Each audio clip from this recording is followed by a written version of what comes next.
Test, test, test. 1, 2, 1, 2, 3, 4.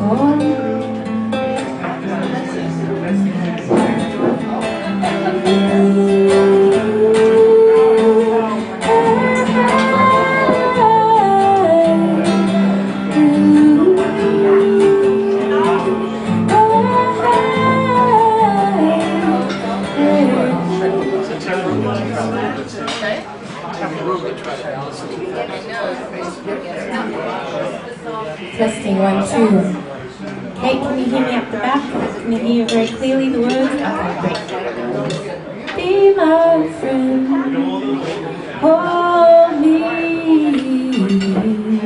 Alright, testing over.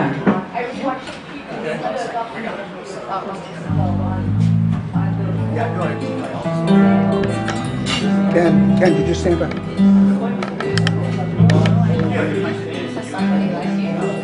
Danielle Moscato on bass.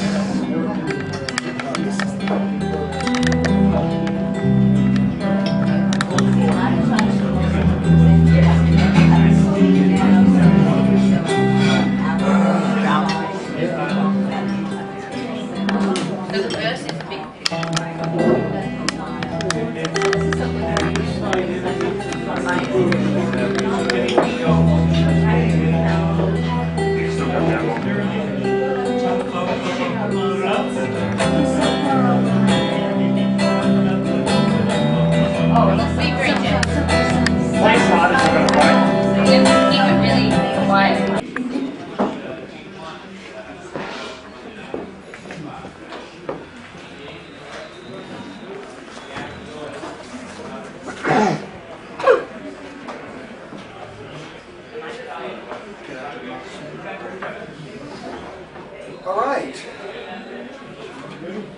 You have to talk pretty close. Hello and welcome to New York City Atheists Live on Tape, brought to you by New York City Atheists Incorporated. I'm your host, Dennis Sporkins. One of the things that we like to do, and we don't really do often enough, is to have artists show up and perform for us. And today we are very fortunate that that is the case. If I were to sum up our guest with a phrase, I would say she has a golden voice and a kick like a mule. Her songs are about love and passion and music. Shelly Segal is from Melbourne, Australia. She made her US debut in 2012 at the Reason Room in Washington. She has released several CDs which will be available after the performance. And her website is shellysegal.com. Spell that. SHELLYSEGAL.com. And she has also just recently started a Patreon site. Today she will be accompanied by Rob Robertson on guitar and our own Danielle Moscato, former public relations director for American Atheists, and he will be accompanying her on bass. So as they say in all the rock concerts, put your hands together for Shelly Segal. Thank you, Dennis. Hi everyone, how are you doing today? Okay, great. Can you all hear me clearly? Fantastic.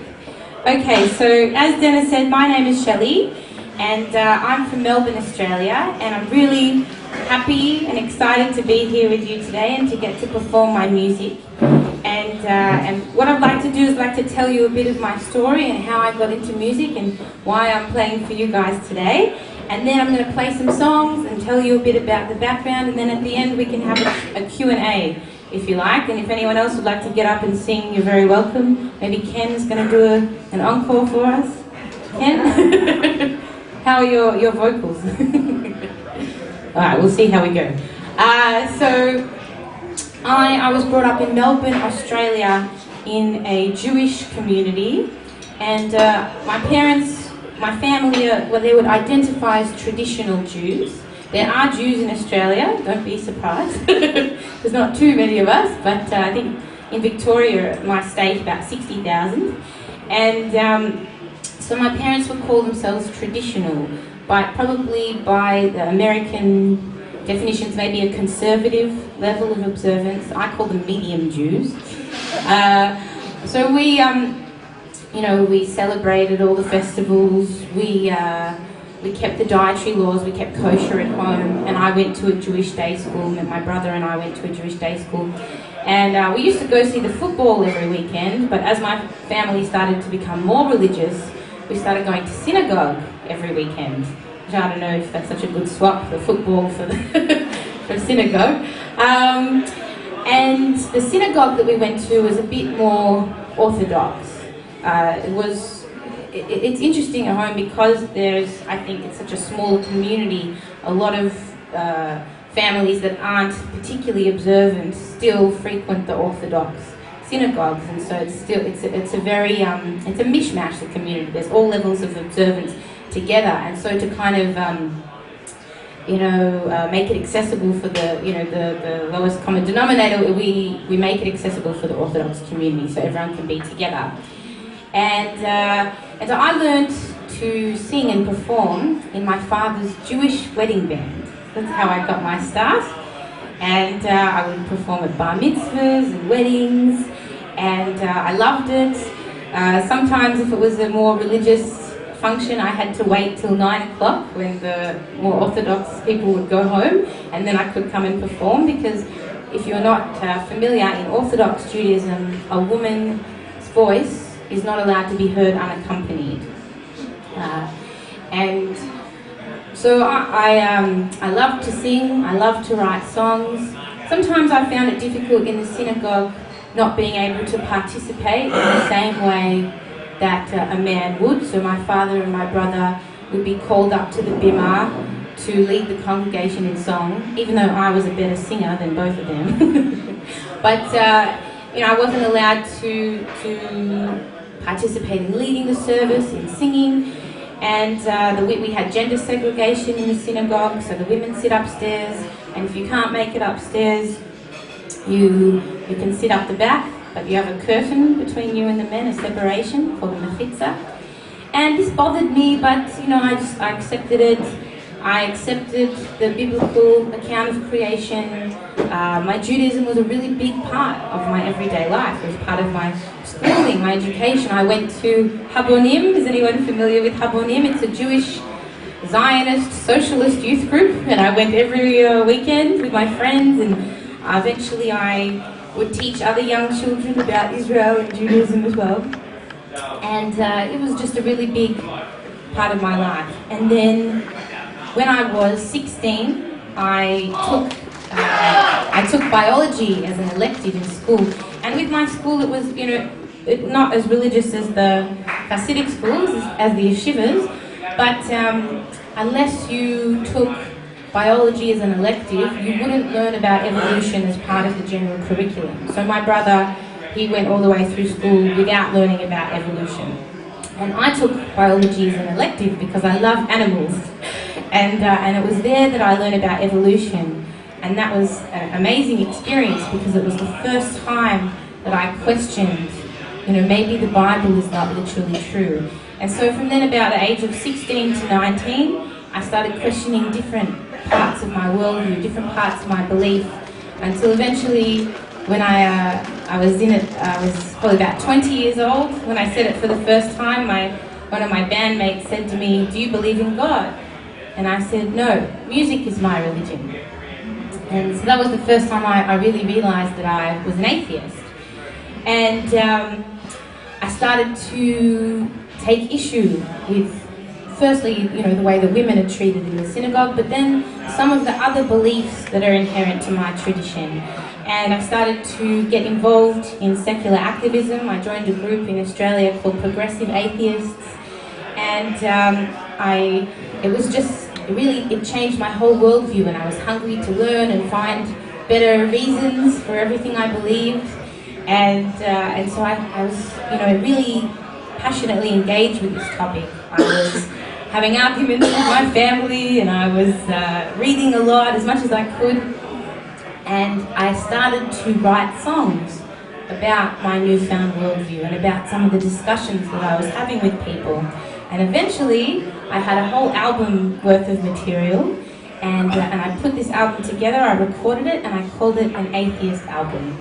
And it was really important to me to use this word because I think, atheists get a really bad rap. Even myself, when I was a believer, I thought of atheists as being, cold and detached, and now I understand it's really engaging with things. It's seeing things, wanting to see things the way they are, not just the way you want them to be, or not just the way that makes you feel good. That's how much I love the world. I want to know how it really is, even if it makes me feel shitty. So I wanted this word atheist to be in my album title, and I wanted it to be associated with something positive and uplifting and creative, like music and songwriting. And I released my first album, and I got some traction here in the US, and I was invited to perform at the Reason Rally back in 2012. And I also performed at the Reason Rally last year in Washington, DC. And I've been performing for atheist, secular, humanist, skeptic communities all around the United States for the last few years, and in the UK and Australia as well. And so I'm very happy to be here with you, and I'm going to share some of my songs and my reflections on this worldview with you today.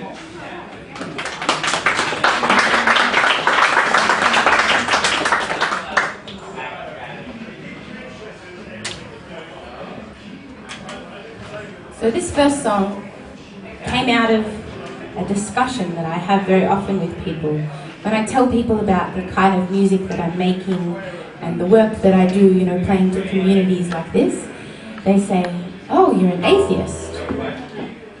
Well, how do you know how to be a good person without God?"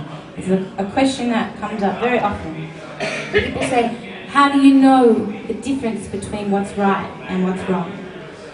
And what's really great about a song is that it's actually, sneakily, a 4-minute uninterrupted opinion, which nobody gives you these days. You don't get to talk for 4 minutes without an interruption, but I do, because I'm singing and I have a guitar and I'm hiding my opinion behind a pretty voice. So this is my answer to that question. This is what I would say to those people of how I know how to be a good person without a God, and how I know the difference between what's right and what's wrong. And this song is called My Morality.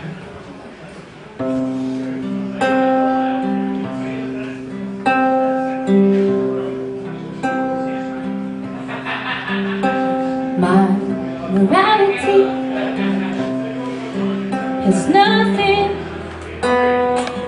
to do with the Bible or verses of the Quran. My morality won't judge you by your spirituality, but by the things that you have done. My morality is not set into stone tablets. We don't even tell you not to hurt children.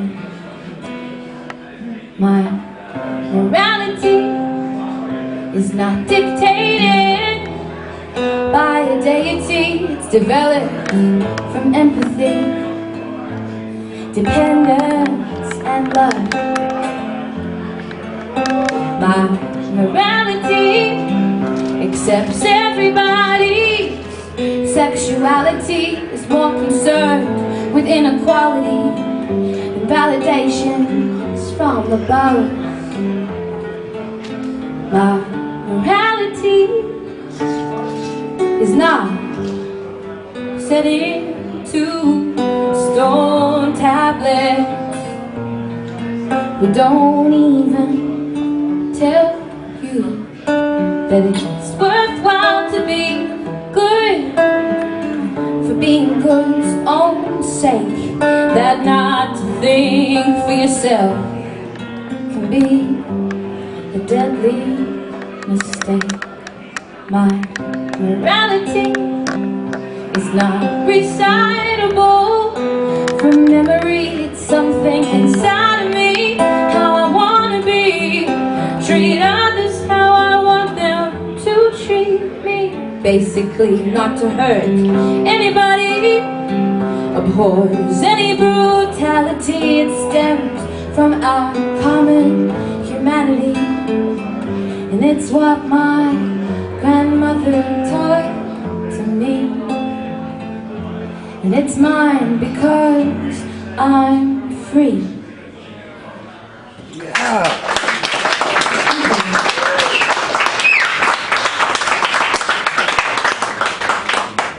Thank you so much.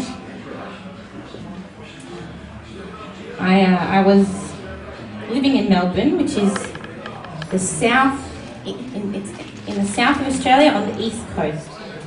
And I read a book by Bill Bryson, and I found out about the stromatolites. Is anyone familiar with stromatolites here? We've got a few people.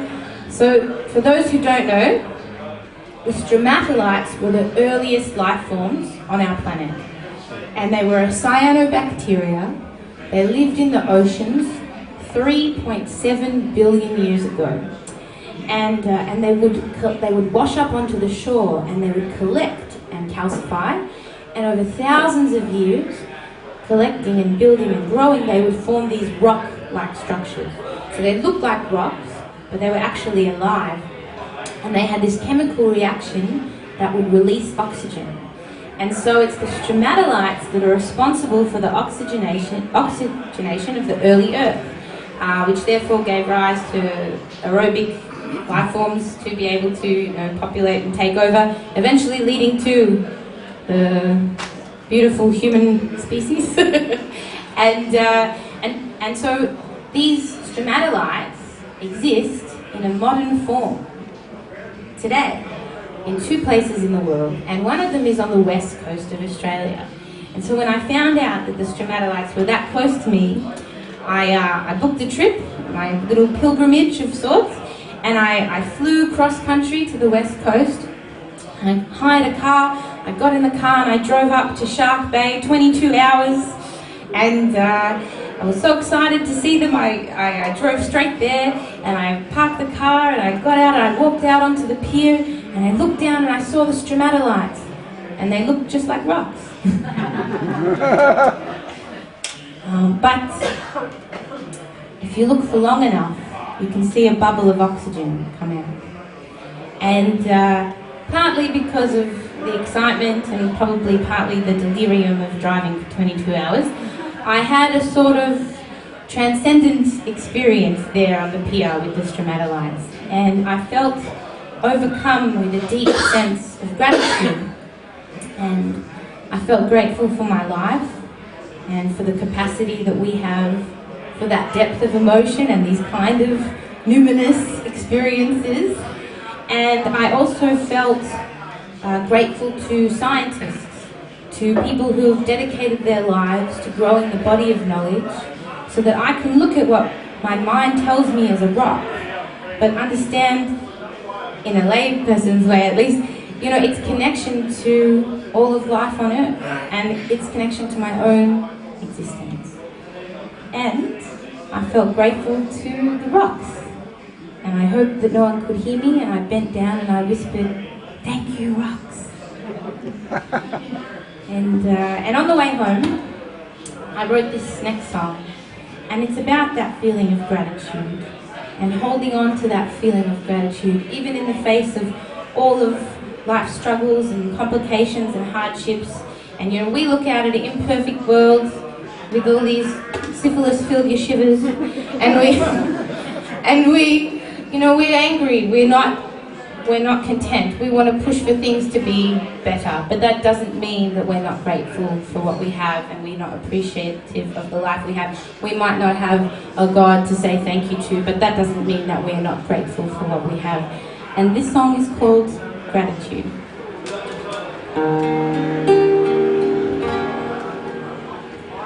Life can be hard, things can get rough.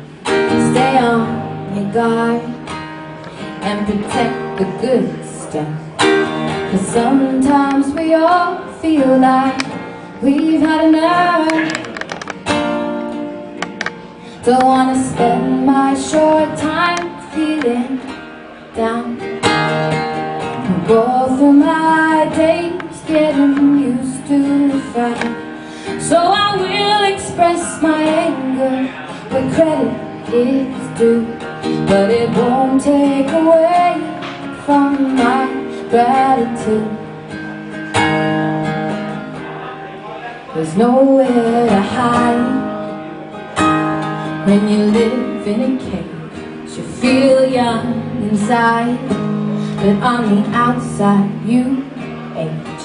And everyone lied when they told you there's the next day.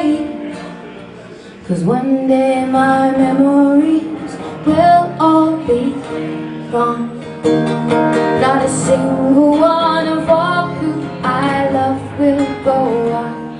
I'm afraid of the end. Yeah, I don't want it all to, but it won't take away from my gratitude.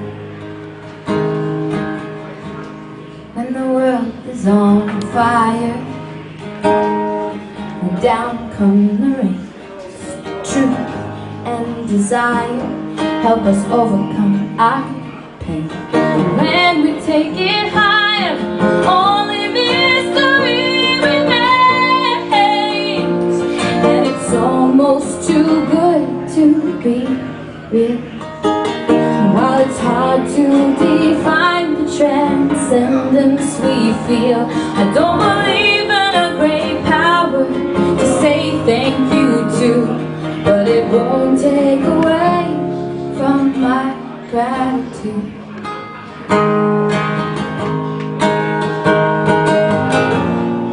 And after the rain has washed everything away,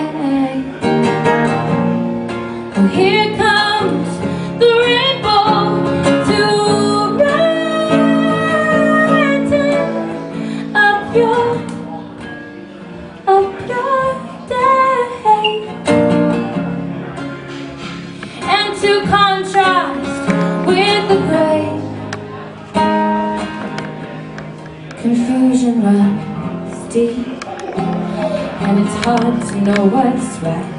Sometimes you can't sleep and you get lonely at night, but you decide what you keep. In the morning brings a new light. I'd rather find out what's real than deny the truth. May be hard, but it's better than living a lie. So before disaster strikes and everything I've built comes unglued, I'll be reveling and dancing in my gratitude. Thank you.